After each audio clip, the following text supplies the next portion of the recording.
हमारे चैनल कहानी विद मुस्कान में आप सभी का स्वागत है। दोस्तों, मैं शुरू के ही दिन से अपने पति के साथ बहुत खुश थी, क्योंकि मेरे पति मेरा बहुत ख्याल रखते थे। छोटी छोटी बात पर वह मेरी तारीफें करते थे।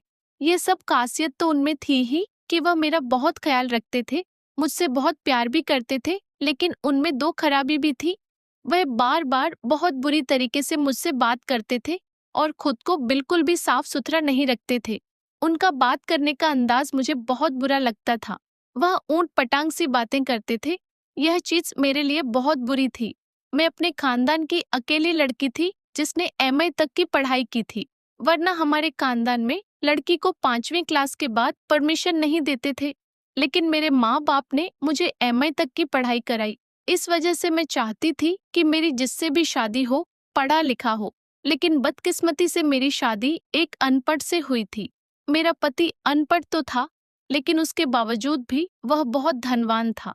मेरे माँ बाबा ने उसकी अमीरी देखकर ही उसकी शादी मेरे साथ करवाई थी।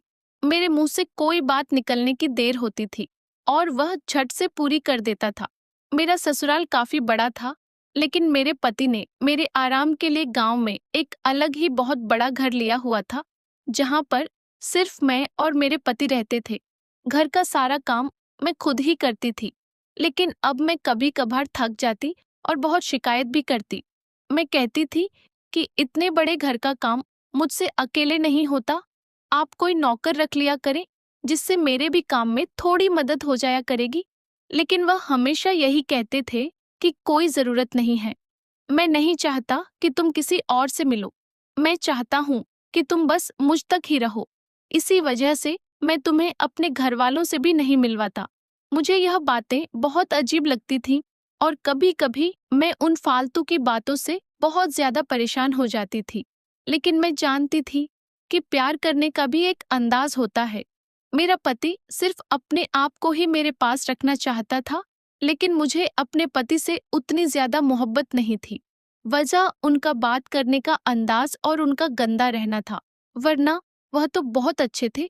मैंने एक दो बार उन्हें कहा भी था कि आप अपने बात करने का अंदाज बदलें और खुद को साफ सुथरा रखा करें, लेकिन वह मेरी बात को एक कान से सुनकर दूसरे कान से निकाल देते थे, क्योंकि वह बचपन से ही ऐसे माहौल में रहे थे।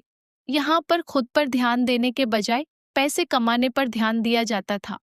खैर, वक्त गुजरता गया और मैं थकने लगी थी, क्योंकि मुझसे इतना ज्यादा काम नहीं होता था। मेरी तबीयत ठीक नहीं रहती थी। इस चीज को देखकर उनको मुझ पर तरस आ गया और उन्होंने एक नौकरानी मेरे लिए रख दिया था। वह आकर रोजाना दिन में घर के बर्तन धो जाती थी। मैं उस लड़की के साथ बहुत घुल मिल गई थी, क्योंकि वह भी मेरी उम्र की ही थी। मैं उसके साथ सारा दिन हंसी मजाक करते हुए गुजार देती थी और रात को वह मेरे पति के आने से पहले अपने घर चली जाती थी। अचानक ही मेरे पति ने एक अजीब सा काम किया। मेरे घर के अंदर 20 साल का नौकर रख लिया, जो हमारे घर के पेड़ पौधों को पानी देता था। वह घर की झाड़ू पोंछा और बाहर के सामान लाने में मेरी मदद किया करता था। मैं हैरान परेशान रह गई थी। जब मेरे पति एक औरत को मेरे साथ बर्दाश्त नहीं कर पा रहे थे, तो वह एक आदमी को किस तरीके से बर्दाश्त करेंगे? मुझे कुछ अजीब लग रहा था, लेकिन न जाने क्यों मेरा दिल बार बार मेरे नौकर की तरफ था।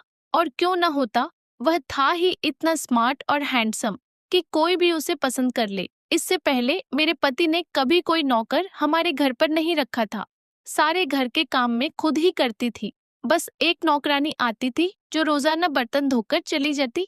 लेकिन अचानक मेरे पति का एक नौकर रख लेना मेरे लिए हैरत की बात थी। लेकिन मैंने शुरू के दिनों में उतना ध्यान नहीं दिया था। वह लड़का देखने में बहुत ज्यादा खूबसूरत था। उसकी उम्र यही कोई 20 साल थी। मैं ऐसी तो नहीं थी, लेकिन अब जब से उस लड़के को देखती थी, मैं खुद को डूबता हुआ महसूस करती थी। हर बार की तरह आज भी वह मुझे बहुत खूबसूरत लग रहा था। मैं उसको ही ताक रही थी। वह हमारे थपेड़ों को पानी दे रहा था और बार बार मेरी तरफ भी देख रहा था। मैं समझ चुकी थी कि वह भी मेरी तरफ ध्यान दे रहा है, क्योंकि मैं भी कोई कम नहीं थी। मेरी उम्र 24 साल थी, लेकिन मैंने खुद को इतनी अच्छे अंदाज में रखा हुआ था कि अगर कोई भी मुझे देखता तो 18 से 19 साल की कहता। मेरी शादी बहुत ही कम उम्र में हो गई थी, जिसकी वजह से मैं अभी तक अच्छी थी, लेकिन मैं यह बात बहुत अच्छे से जानती थी कि वह बहुत ही ज्यादा शर्मीला लड़का था। वह कभी भी पहले खुद से कुछ नहीं कहेगा। मेरे पति भी उस पर बहुत ज्यादा शक्ति करते थे। वह छोटी छोटी बातों पर उसे डांट देते थे कि यह नहीं करो, वह नहीं करो, ठीक से काम करो। इस वजह से उनसे भी वह बहुत डरता था और उसमें इतनी हिम्मत नहीं थी कि वह मेरी तरफ कदम बढ़ा पाता। लेकिन किसी न किसी को तो पहल करनी ही थी, चाहे वह मैं हो या वह हो। फिर इस वजह से मैं भी बैठी इस बारे में सोच रही थी कि मुझे क्या करना चाहिए जिसकी वजह से मैं इसको अपना पति बना सकूं और उसके साथ अपनी जिंदगी की शुरुआत कर लूं। मैं अपने पति के साथ खुश थी, लेकिन मुझे सुख नहीं मिल पाता था। यही बातें सोचते हुए पूरा दिन गुजर चुका था। उस नौकर को आए हुए ज्यादा वक्त नहीं हुआ था, बस कुछ ही दिन पहले आया था, लेकिन वह कुछ ही दिनों के अंदर एक जगह बना बैठा था। उसके बात करने का तरीका ही बहुत अच्छा था। वह बहुत अच्छे अंदाज में मुझसे बात करता था और दूसरी तरफ मेरे पति बहुत ही गंदी तरीके से मुझसे बात करते थे। इस वजह से मैं अपने पति से बहुत ज्यादा उदास रहती थी, लेकिन वह नौकर मुझसे बहुत अच्छे से बात करता था। एक औरत को सबसे ज्यादा पसंद वही आदमी आता है जो औरत को इज्जत दे सके और तमीज से बात कर सके। यही वजह थी कि मैं उसकी तरह बहुत ज्यादा ध्यान दे रही थी। मैं यह बात किसी को बोलना नहीं चाहती थी, लेकिन मैं जानती थी कि अगर मैंने इस बारे में किसी को भी बताया तो लोग मुझे बदनाम कर देंगे, मेरे बारे में तरह तरह की बातें बनाएंगे। इसी वजह से मैंने यह बात खुद तक ही रखी हुई थी, लेकिन अब उसको हासिल करने के लिए पागल हो रही थी। मैंने बैठे हुए सारा प्लान बना लिया था कि आज की रात में अपने इस नौकर को कह दूंगी। वह रात को अपने कमरे में सोने के लिए जाएगा। यही सोचते हुए मैं अंदर चली गई थी और सारा दिन मैंने इस इंतजार में गुजार दिया था कि बस आज की रात मैं अपने मंजिल तक पहुंच जाऊं।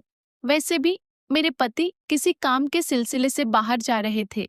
इस वजह से मुझे भी इस बात की टेंशन नहीं था कि मेरे पति ने अगर मुझे देख लिया तो मुझे खत्म कर देंगे। मैं इस वजह से बिल्कुल बेफिक्र थी कि आज मैं अपनी मंजिल तक पहुंच ही जाऊंगी। यही सोचते हुए मैंने जल्दी जल्दी खाना तैयार किया और रात गए जल्दी ही खाना खा लिया। फिर मैं इंतजार करने लगी कि कब वह अपने कमरे में जाए।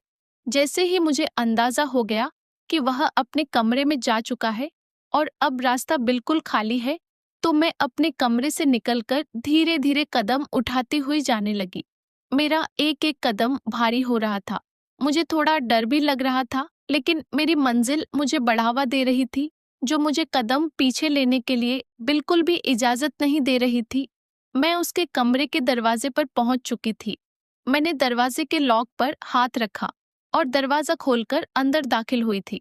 मेरे जाते ही वह उठ गया और कहने लगा कि मेम साहब, आप यहाँ क्या कर रही हैं? तो मैंने उसे समझाया कि तुम मुझे बहुत पसंद हो और मैं तुम्हें अपने पति के जैसा मानती हूँ, और मैंने उसे अपने पति के बारे में सब कुछ बता दिया। मेरी बातें सुनकर वह कहने लगा कि मेम साहब, मैंने भी आपको पहले ही नजर में पसंद कर लिया था। मैं तो खुद चाहता था कि आपको अपनी पत्नी बना लूं, लेकिन मैं अपनी नौकर वाली औकात देखकर चुप था। अब हम दोनों में ही एक दूसरे को अपने मन की बात बता दी थी और आज से हम बिल्कुल पति पत्नी की तरह हो गए थे। तो दोस्तों, यह कहानी कैसी लगी कमेंट करके जरूर बताएं। वीडियो अच्छी लगी तो लाइक करके हमारे चैनल कहानी विद मुस्कान को सब्सक्राइब करना ना भूलें। धन्यवाद।